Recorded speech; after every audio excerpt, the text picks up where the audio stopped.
So in that way, it also can be an instrument of soft power. I mean, you like this country so much that you become a resident, and later you see how practical it is.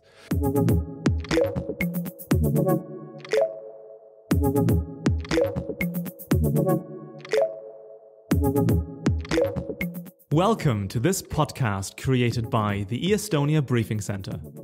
In this series, we invite some of the most influential people in politics and business to discuss all angles of digitalization in Estonia and the world, from past learnings to current challenges and future plans. So take a seat, pour yourself a glass of your favorite drink, and enjoy the art of digitalization.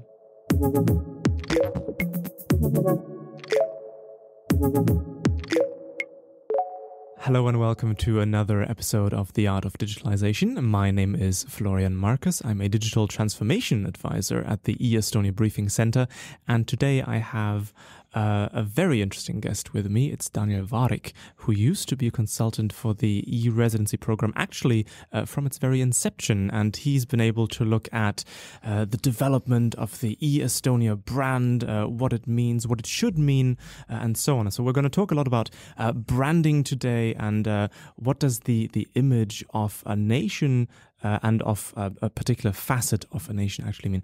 Daniel, thank you so much for being here. How are you today? Well, I'm good. Great. With those formalities out of the way, let's dive right into it. So obviously, you've worked as a consultant a couple of years ago for the e-Residency program in particular. Can you tell us more about what exactly you did back then? All right.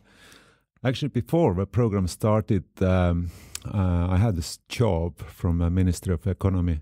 I was hired to kind of conceptualize Estonia's, let's call it messaging, how we talk about e-government and so you've been deciding how I do my job, effectively. Well, maybe I had some impact on that if I was successful. But it's up to you, actually. Yeah. You know, with these strategies, you will always have this risk that they will be in a drawer somewhere and nobody uses them. It's a very nice plan you made there. Thank you very much. Have a good day. Yeah. So okay. What did you do? What did you do back then? Then I think it was in 2014. I just. I had this task and I didn't know how to actually solve it. So I thought that I will actually go to people around the world who have some influence, and I will just have this kind of in-depth interviews with them, and I will pose several hypotheses about Estonia to them, and I will just see how they react. And kind of this qualitative, very in-depth interview. And actually I had this really funny label to use for myself. I was the member of presidential think tank of Estonia or something like that. It sounds very important, but if you know, in Estonia, it's just like a bunch of people who sometimes gathered at the presidency. Like a side project, and they've been to the presidency once. So I didn't use the Ministry of Economy label because it was really not so interesting. A bit drier. Yeah, drier. And so I think I approached about 35 people. There were movie directors, there were venture capitalists, there were thinkers, philosophers, and out of this 35, 11 found that this was interesting enough. And so I got Tim Berners-Lee, the father of internet. I got Ben Horowitz, quite well-known venture capitalist. I got some science fiction writers from Russia, Garry Kasparov, and so on. And so we had these conversations. And I was actually a bit skeptical in the beginning because I was thinking that, it is very easy to imagine all the things about your country when you live in a small country, but do they really resonate? And so I went to them and I just tried to probe them about Estonia. And that led to some research that actually convinced myself that it is actually possible for a small country to have some kind of fame, impact, be a little bit of a Pathfinder, and maybe be bigger when you physically sort of punching above its own weight class, right? Like as a country of 1.3 million people, to be recognized in any field around the world, I think is quite a start. And we actually found some kind of important, I don't know how to say, wordings or important slogans or something to rely upon. One of them was that Estonia is a place where stuff happens first, if we talk about digital stuff. And it was definitely true at that time. You could see like a long line of digital firsts. And actually it was said Estonia is a place where shit happens first. But then it was kind of difficult to use it everywhere in this formation. I think this came from a UK businessman, Conrad Wolfram. I think the messaging works better in some countries than others. I would agree with that, yeah. Yes, but we also found out, or how to say, we saw that Estonia is not first in very many things. So in digital domain, it's very natural that every country has its own strengths and weaknesses, and therefore we saw there is this kind of danger that we overthink this, that we actually get so self-aware, and then we want to be like we start over-branding it, and we reach the conclusion somehow that we are the best in the world in everything digitally, and that would be really delusional if you look it's from dangerous. outside. It is very dangerous. Yeah. And so we came up with this negative concept, which is e-Narnia, that fairy tale land with digital solutions that, I don't know, solve everything. Digital honey and chocolate rivers. Exactly. And we saw it happening, actually. And sometimes, a politician goes abroad and wants to really look good, and then they start talking about everything we have in Estonia. But actually, if you start checking, you see that, we have this idea maybe, but it doesn't work. Or I don't know, we even don't have it. Somebody was just thinking that we have it. And that's dangerous. And it actually doesn't, the moment the story starts to be taken seriously, and then somebody checks it, sees that it doesn't work, you actually lose your credibility. And that can go very fast, and then it's very hard to regain that sort of international reputation. Yeah. And so we had like two concepts. The negative one was e-Narnia, and the positive one was Pathfinder. Somebody who goes to check the right path or the wrong path and is able to tell about it to the rest of the world. Especially the wrong paths as well. Exactly. So to be sure, like, hey, this is not the right direction, or we made a mistake here. Yeah. And that's what is fascinating about IT in a broad sense, that it mostly fails. It has this beta philosophy. You have so many iterations of testing, and then you can actually shamelessly talk about it.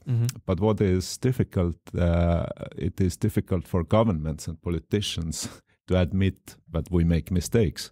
And so if you take the digital this kind of logic, beta testing logic to the government, they sometimes may say that, hey, the government, we don't make mistakes.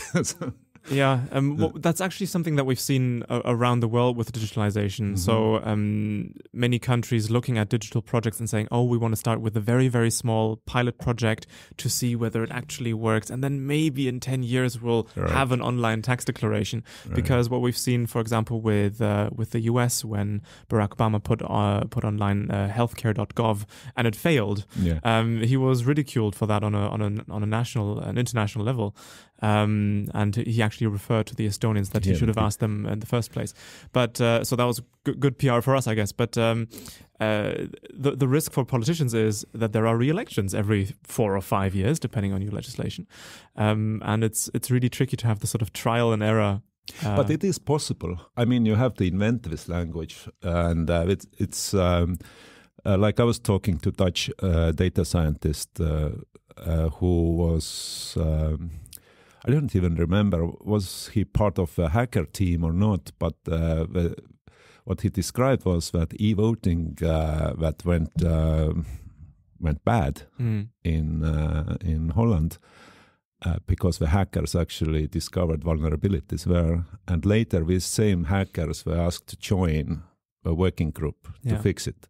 I mean, this is what you should do. You should say that there may be mistakes, but there is a certain way how we solve them. And that can actually make you stronger. And that's what was actually the whole point of a paper we actually prepared, was that you need to reinvent the language, how you talk about government and e-government. So you said that back then you started with some hypotheses, and I was curious, what were your own preconceptions of digital Estonia? Just being an Estonian, having grown up sort of around the system, I sometimes get the impression that many Estonians are, number one, not necessarily aware of how much better they have than the rest of the world, or most of the world, but also that because they are used to whatever is their normal, they are still very happy to complain because humans will always complain about the status quo, even if it's amazing. Yeah. Well, I had this the same complaining gene in me as well, because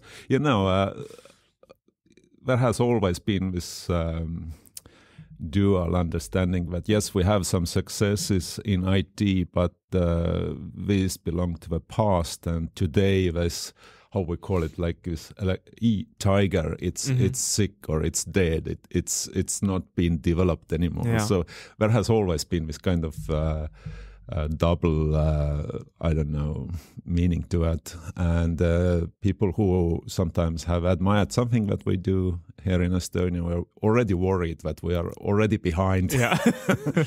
And I had this I still think that it needs to be healthy kind of skepticism. I hope I had it. So I actually looked at all this kind of international rankings, and I saw that Estonia is not the first in most of them, actually. So, and I also had this, I was prepared to actually come back with this, that we are not going to make a dent. We can close this down, basically. No, not even close this down, but this promotional messaging, that doesn't work at all. But it does, I think. So you would say that overall your own impressions were similar to those of the people that you interviewed? Was there like a wide spectrum of different opinions, or was it mostly in the same direction? What did you find out? I found out that there is a need in people to believe in something. And I also found out that people were very comfortable with believing that Estonia may be fulfilling this need. It's a small country. It does something interesting. And people need to attach their, their imagination to something, and that actually gave me this feeling of responsibility. But if Estonia starts like talking this big talk about democracy and openness and all that, and when these people believe in it, then we're actually responsible for not spoiling this. I mean. And that led me to this understanding that it actually is very much down to values, because just, I don't know about you, but you can always check this, how your values align with the country, by just thinking that I want to be e-Residency of a country X, like country China, country Russia, country Moldova, country US, country Estonia. Which would you choose? If you want to become an e-resident. And I think you choose not only over technology, but you also choose... do you want to be affiliated with that country? Ideology, actions, all these kind of things. Weather, maybe e-residency. Don't come. Doesn't matter that much. But sure, you definitely are not looking only into a technology, where you're looking at everything else as well. And in that respect, I also saw that Estonia was quite welcome among this crowd. They were ready to believe that some decent technology may actually emerge from that country. And in that respect, I think we were a bit similar to the Nordic countries, like Swedish. It's a big debate going on, Swedish technology. Okay, I think that they are not really building something evil into it, so maybe I trust it. I mean, something like that. Yeah, that the government is inherently benevolent. So obviously I'm always very careful with this Estonian notion of, you have to trust the system. No, you don't have to trust the system. You have to be able to verify that it's reliable. But I feel like Estonia, at least relatively speaking, delivers quite well on that with the data tracker and so on, that I can see, the last time government authority X looked at my data and I can block my medical data and so on. Yeah, sure. I think that this was also one of really important messages that emerged from that study, was that you need to prove also. Yeah, that you're trust but verify. Exactly. Yeah. And that's why I'm always been very, very keen. I'm actually, sometimes I go to this e-portal that we have as Estonians, and I just check if I can check if someone has checked me. And this is not always working, but it works with some key systems. So I think that is already very good. But I'm always also afraid that with the next iteration, something may not work again. And there needs to be someone who is always worried about it. Yeah. And actually, Tim Berners-Lee proposed that maybe Estonia should have some kind of data ombudsman or some kind of authority that would... The Data Protection Inspectorate, I suppose. Exactly. Well, that we have, yes, but they should maybe define this kind of role even more. Yeah. We're always fighting for this kind of transparency, two-sided transparency. Yeah, absolutely. It's the sort of what's sometimes called the little brother approach. So yes, the government can see your data, but you can see when and why and little what. Brother. Yeah, very true. Do you feel like Estonia, the briefing center as well, has mostly heeded your plans, the messaging and so on that you've advised? Do you feel like the branding and the messaging has evolved over the last 5 to 10 years? There are two schools. I think there is this very heavy marketing school, which has quite simple KPIs. Yeah. And I think that sometimes there is a threat that we overdo it. Like we promise something that is not understood, and which is kind of to a side of e-Narnia. But I always see people who actually get it. I mean, there have been some very nice examples how Estonia has tackled a crisis. For example, we had this security risk for Estonia's ID card. 2017, yes. Yes. Yeah. And after that, this information, how you call it, RIA? The Information Systems Authority. Yes, exactly. They had this conference about lessons learned. Yeah. That's like a perfect example of what you should do. And also, from the start of a crisis, I think government was very open about what is happening, what we know, what is important for e-residents, for example, to know. And I guess that was a good case study. I worked for the Estonian government office at the time, and I saw how the Prime Minister's office sort of decided very quickly in favor of a sort of daily, transparent crisis communication. Hey, this is the problem. This is what we're doing to fix it. We're going to keep you up to date. So I think this... we have to be very honest. There is no IT system in the world that is completely unhackable, that will never have a problem. The question is, what do you do about it when it happens? Exactly. And, very true. So, and that is actually so simple idea. And I mean, very many big, huge companies, they understand it in tech. Sometimes they cover up, and that becomes really nasty. But quite often you see this done right. And so I think the governments definitely should learn from this. And there is actually nothing really new in it. I mean, also before IT, I mean, there has always been this kind of crisis communication model, which you can use, especially, again, in Sweden. They learned from Chernobyl and all this kind of... They started thinking, what does it mean to create trust? What does it mean to calm people down if it is actually necessary? So, and also if you take our times of fake news and all these kind of things, it's actually extremely difficult to combat, but you shouldn't give ammunition to the other side by keeping things covered, or I don't know. Yeah. So what do you think? How the Estonian brand will develop over the coming years? Is there? Do you think that we're in a good spot? Do you think that there are any contenders to the throne of the most digital society in the world? Yeah, definitely there are. I mean, I think there are about 15 countries who think that they are most digital societies in the world because this happens in silos. Your tax department comes up with a really good system. They think. And then they just tell you that this is like the best system in the world, be it in Israel or be it, I don't know, in Taiwan or even Spain or somewhere. Yeah. And these people believe that this is true and they can't compare. There is no Olympics for tax departments, for example.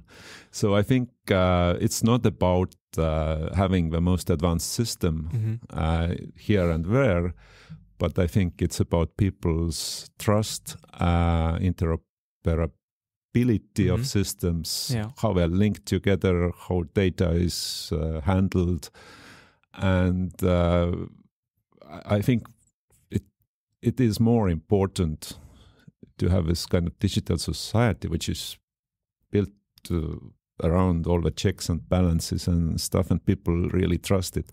And I don't know if that's if you can even take it to other countries. I was just about to ask, when you said digital society, do you mean international or national? I think that... Because you talked about interoperability as well. Yeah. I think that this vision of e-Residency being like some kind of operation system for many, many people in the world, I like this idea. I even remember when Taavi Kotka, one of initiators of Eresidents, had this kind of napkin moment. And it's like writing down on a napkin, okay, hey, we have 1 million people, a little bit more. Yeah. How you make it bigger? Like by having more children? Not likely. Well, not very fast. It's going to take some time at least. Yeah. Even with the best of intentions. Yeah. But let's think about our... how to say, our digital sphere, if it was scalable, if it could actually offer some really, really valuable services to the world, and they actually have 10 million people, why not? Yeah. And in that sense, this interoperability is larger than one country. Yeah. And it needs to be useful. The whole e-Residency project fascinates me because by now, all of the different e-residents around the world, they number, they would be the third biggest city in Estonia if they would all live in the same place, and that's crazy to imagine, right? Right.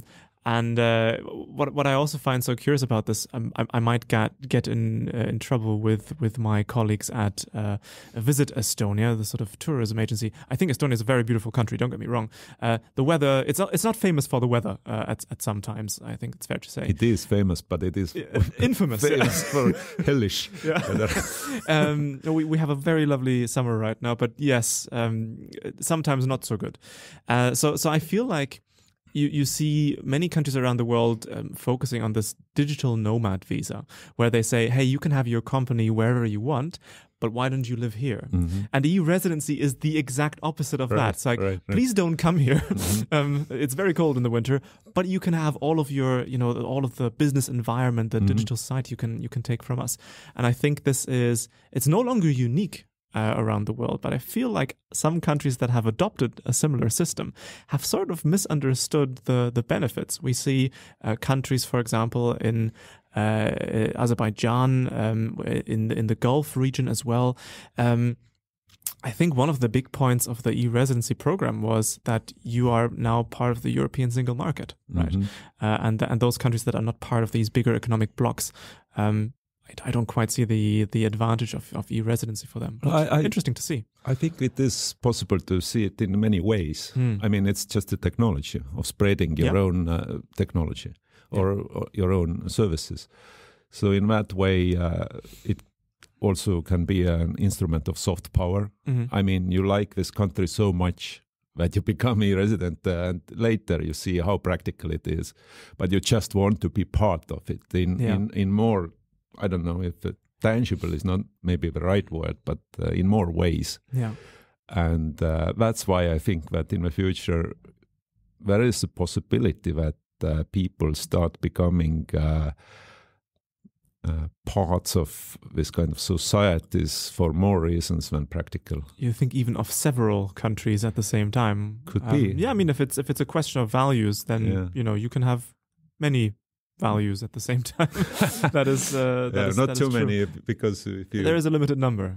You need to be able to remember your values. I mean, I was actually I'm not 100% sure about the numbers on this, but I think that one of the bigger reasons why people applied for e-residency, I'm just pulling up the numbers right now, 12% of the applications came not because they wanted to create a company or anything else, it's just because they were fans of e-residency. Exactly. They just want to try it out. And then maybe something else comes of it afterwards, maybe they want to create a company afterwards, but just this general interest in this novelty, development, I think is quite strong. This is, if you asked me before that what has come out of this, am I happy while now not being part of the residency team or anything? So I think that one thing I'm not so happy about it is using the science fictional quality of this idea. Mm-hmm. I mean, engaging creative people from all over the world to just, I don't know, make sense of e-residency with art and with literature and with, I don't know, movies. Yeah. This we haven't done too much because, we are not very big as a country. We don't have very many resources to bring really famous people here. But actually, I think that somebody one day will write a really great book or make a great movie where this kind of concept is in. Where an e-resident is logging in and giving a digital signature to... Maybe there is, maybe there is this world in the future, science fictional world, where people, everyone will live everywhere, but everyone is from different country. I don't know. It can be also really dystopian. Doesn't matter. It's really important to play around with these ideas in order to see where they take us. And there I would be very sad if Estonia is not mentioned. But we need to do, we need to tell these people that, hey, let's think together, bring them in and have conferences and stuff. Now, I'm not asking for your consulting services right now. I hope I don't get a massive bill at the end of this conversation. But do you feel like COVID-19, the pandemic overall, presents Estonia with a new way of branding itself, sort of as a result of sort of how it dealt with the situation and so on? Or do you feel like the Pathfinder approach still is the right way to go right now? Well, I think it is a Pathfinder approach to find out how Estonia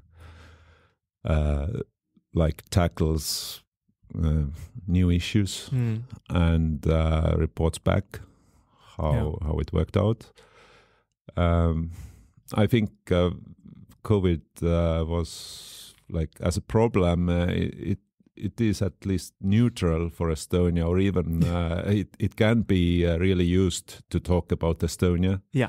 So I think there is probably there will be more things in the future that actually show how Estonia can be ready for this kind of situations. Yeah.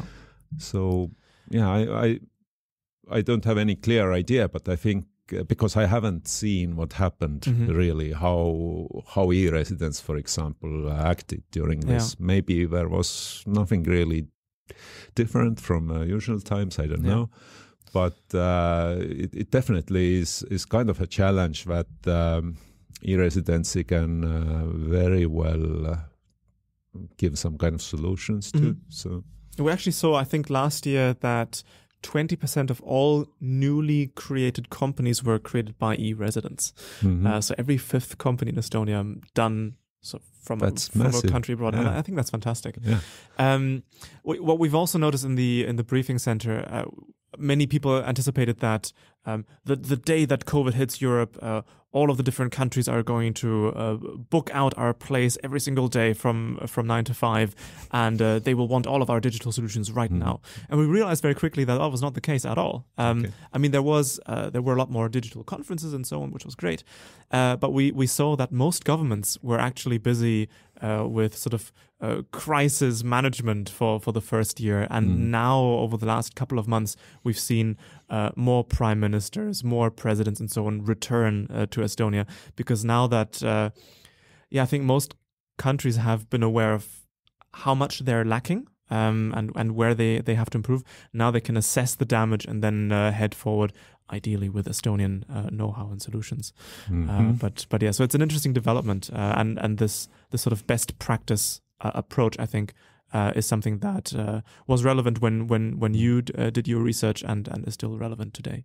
Good to hear. Yeah. I would want to finish on a very, very simple question. Number one, what's your favorite digital service in Estonia right now? What is the one thing that you would want to share with the entire rest of the world? Well, I think it's still signatures.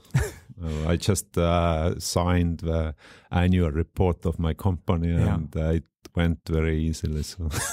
It's crazy that we're still talking about that topic, isn't it? Because I've had partners, even in Germany. I had some partner before with my previous company, and I was quite sure that since I think they already even knew Estonia very well, that they said that, okay, let's sign this document. And so I sent this container to them. And then they said, what is this? What was that? We couldn't open it. And that's also, actually, it's on us as well. I mean, it should, well, if it's only really working in Estonia, I mean, we need at least it working across Europe. But anyway, later we ended up with somehow pasting my image of my much my more signature secure on a PDF. So that's much more secure. It's excellent. So the digital signature from Estonia is actually recognized in any EU court of law, but different authorities and organizations are not forced to accept them. It's a tricky situation right now. But we see most of the EU moving in slowly but surely in the right direction. Daniel, it's been an absolute pleasure to have you on. Thank you so much for your time, and I hope that you're going to have a fantastic day. And also to our listeners, we hope that you enjoyed this conversation, and we'll hear you next time. Thank you, and bye-bye. Thank you. Bye.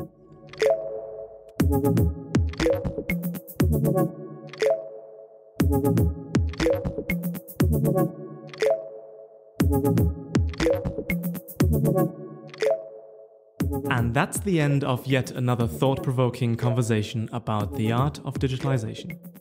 In the meantime, make sure to stay connected with e-Estonia on Facebook, Twitter and LinkedIn. You can also check out our website e-estonia.com to learn more about digitalization in this beautiful country and other upcoming events. For now, that is all from our side. Stay tuned for our next podcast episode, and have a great day.